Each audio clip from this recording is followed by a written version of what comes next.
I am a stranger with thee. Yes, O Lord, with thee, but not to thee. All my natural alienation from thee, thy grace has effectually removed, and now, in fellowship with thyself, I walk through this sinful world as a pilgrim in a foreign country. Thou art a stranger in thine own world. Man forgets thee, dishonors thee, sets up new laws and alien customs, and knows thee not.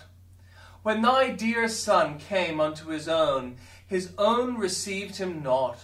He was in the world, and the world was made by him, and the world knew him not. Never was foreigner so speckled a bird among the denizens of any land as thy beloved Son among his mother's brethren.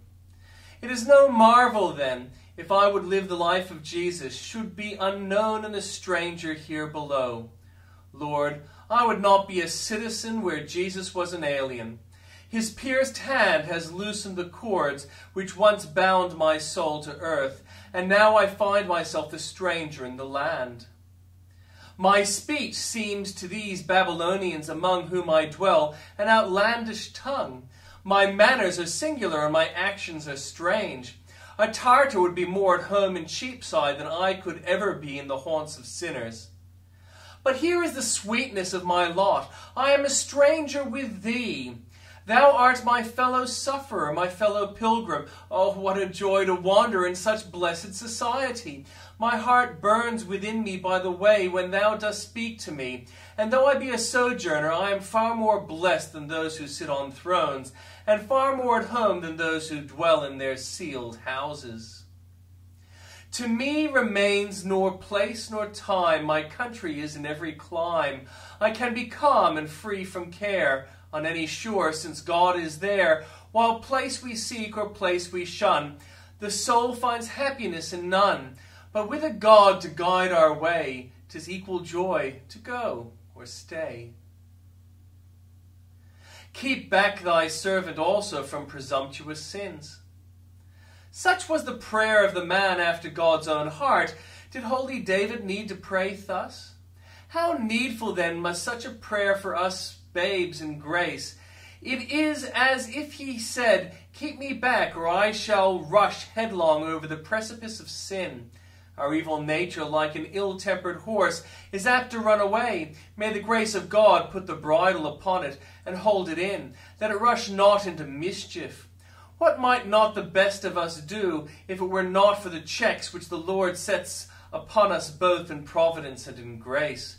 The psalmist's prayer is directed against the worst form of sin, which is done with deliberation and willfulness.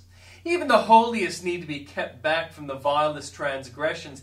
It is a solemn thing to find the Apostle Paul warning saints against the most loathsome sins.